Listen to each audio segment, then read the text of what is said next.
and that article will also be something that you know. So when it comes to this SEC, State Election Commission, quick recap of the facts from Lakshmikant. How exactly is the Election Commission of India different from State Election Commission? What is the purpose of the existence of State Election Commission? Local bodies. So can local body election conducting organization like SEC delete the electoral rolls? No, it can only readjust. So this point is the first thing that you need to consider. Second, how exactly is this different from Bihar SIR? Are you aware of the Bihar SIR process? What happened in that? Electoral rolls were cleaned up. Here also we are talking about cleaning up. Here when I say cleaning up, it is just rearrangement of the existing votes into different wards. Okay, that is the job of State Election Commission. The electoral rolls are common, just the wards are changed, shuffled. That's the first point that you need to remember. Second thing is, how is the legal structure like? Bihar SIR is based on Representation of People Act 1950, and it is a process that will have implications on the belongingness to the state. But that is not the case here. The adjudicating authorities are different. This nuance can be asked in prelims exam. Okay, that is the first point. Now, this again is a news item that is relevant for the long term. You have vulnerable sections, GS2 vulnerable sections, LGBTQ. Otherwise, you can also include many other vulnerable sections, children, women, migrants, etc., right? So, in that vulnerable sections, we are specifically talking about the transgenders. So, when you're talking about the transgenders, the social stigma associated with their condition, that is the genesis for their vulnerability. So, we have to understand how this vulnerability can be fixed through state intervention. Eventually, like I always mention, without a change in the attitude towards the transgenders, it would be very difficult for any state intervention to sustain for a longer period of time. Can you please close the door there?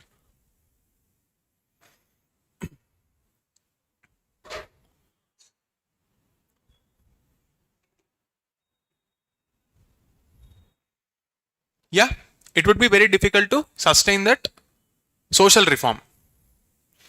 Now, if the state is effectively carrying out some special interventions, the idea of a state intervention is ultimately about empowerment to increase the agency of this vulnerable groups. What do you mean by empowerment? The ability to do what increases their expression of potential. That is the idea of empowerment. It is in this context, Tamil Nadu's initiatives towards the transgenders can be noted down as the case study for rest of the country. Now, Tamil Nadu's initiatives also have the special context in the sense that we became the first country to have an inclusive healthcare policy with respect to transgenders because they were included in the state insurance policy beneficiaries.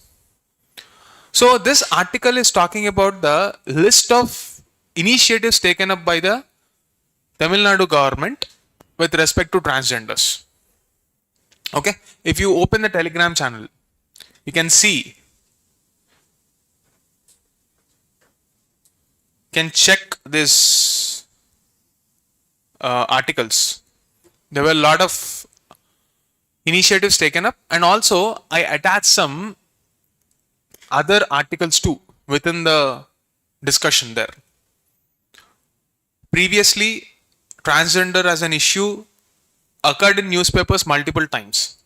So I want you to go back to those links, read that idea, and see how we can comprehensively collate these points to understand the issues of transgenders. All right. Okay. This is from the Indian Express, but you also have, sorry, this is from the Hindu, but in Indian Express, in the explained page, you also have ricin, which is a poison. What is the context of this? In Gujarat, the anti-terror squad found a doctor who was planning a massive terror attack using this poisonous substance called ricin. So you might get a prelims question on that. What is ricin? It's a very toxic agent which can have a neurological impact on your body, like it can damage the neurological system, and it is actually extracted from castor seed. Okay, so just know these facts. Sometimes you might get prelims questions from that area. That's the reason I am quoting this. Apart from this, in Indian Express, I've also posted in the Telegram channel, you have for the first time something called the migration, individual migrant survey. Why do you have to carry out this migrant survey? After the 2008 global financial crisis and the influx of capital into this country after that has totally rewired the economy. The world opened up, globalization and the amount of exchange of ideas has led to this migration. But we don't have a real-time data. And without having a real-time data on migrants, it will be very difficult to curate policies that are essentially inclusive in nature. In the absence of such inclusive policies, any growth will eventually lead to inequality only. For example, you take the case of Bihar. We discussed this multiple times. A voter in Bihar is residing elsewhere, and the benefits that a Bihari voter should get from the state government is probably not getting them because he's staying elsewhere. And we don't have correct data. They neither get the welfare from the state government nor from the resident state. So how will this problem be solved? It is solved to a decent amount of extent, but is it good enough? Probably no, because migrant children do not have access to government schools, for example. So issues like this, you will have to fix. And a basis for that will be this survey. All right. These are some of the important news items which will be relevant for your exam. There are other articles too, but are much less important. But we'll anyway cover them. This issue of antimicrobial resistance. I'm going a bit quickly today because there's no much explanation or a background context that is needed here. So let's just focus on what to take away for the exam. Now, around mid-October 2025, there is something called global antibiotic resistance. All this are important for prelims only. Global antibiotic resistance surveillance report. This was released. Who releases this? World Health Organization. And there's hardly any surprise. No one was surprised that it is a serious and escalating threat in India. There will be some statistics. Long story short, all we are saying is in India, we are abusing antibiotics. For every small disease, small illness, we pop antibiotics as if they're some peanuts or something. And that should not be the case. They should be prescribed by the doctor. You should respect your body to fight out that infection and only give antibiotics when the body is not supporting you.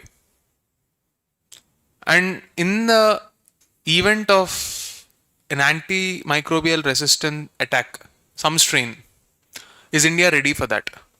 Obviously no. And yet we are oblivious to this because there is no regulation here, and that's what the report says. So here we are talking about a Kerala model which will probably act as a case study. What is this Kerala model? You have at India level something called the National Action Plan on Antimicrobial Resistance.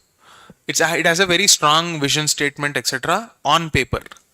But just like every other governance issue, implementation is lacking because there is no accountability, no time to type feedback. To fix that, maybe we can have a look at the state action plans of the good performing states like Kerala. Kerala, owing to its communist history, the communist government, they focused heavily on grassroots level healthcare. Whether it is literacy or healthcare, the two basic pillars of the so-called social capital, they were handled well by Kerala. So when COVID first stuck, a lot of people were abusing Kerala because every case is coming from Kerala. In reality, it is everywhere. It's getting detected first in Kerala because that is the only place where surveillance was taken seriously in the beginning days. Okay. All right. So there is a campaign in Kerala called Amrit, Antimicrobial Resistant Intervention for Total Health, and it stopped over-the-counter sales of antibiotics. Just like that, without any prescription, you're not going to get antibiotics in Kerala. Maybe it's time for us to emulate that model rest of the country. That's what this article is saying. Similarly, you have this something called colistin. What is this colistin?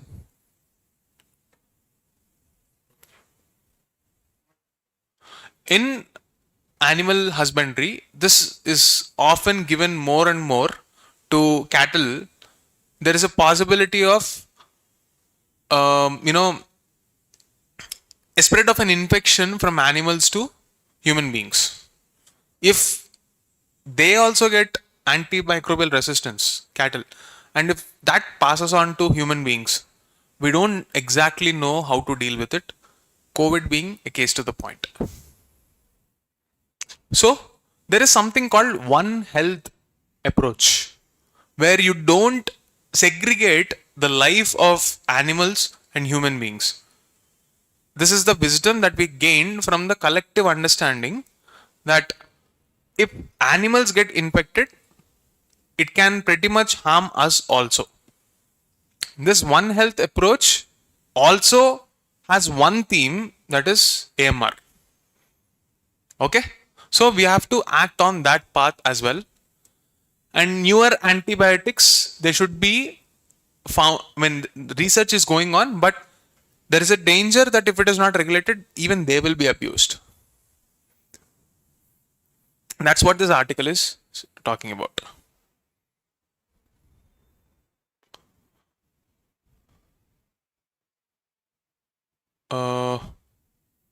Yeah, this one. Yesterday we were talking about this. We had the data report, right? India is now the third largest emitter of carbon dioxide. But per capita emissions, India is not as high it is supposed to be. India's carbon emissions have increased slowly compared to last year's. While global carbon emissions are expected to rise by 1.1% this year, India's emissions are increasing by 1.4. In prelims, you get questions on this kind of organization. Take a look at this. Global Carbon Project, an authoritative tracker of fossil fuel emissions. Global Carbon Project. Please note this point. Go to their website, About Us section, read their publication of reports, other reports. Okay? Is there anything else? Okay, that's about it for the day. Nothing more important for the day. Okay? See you tomorrow.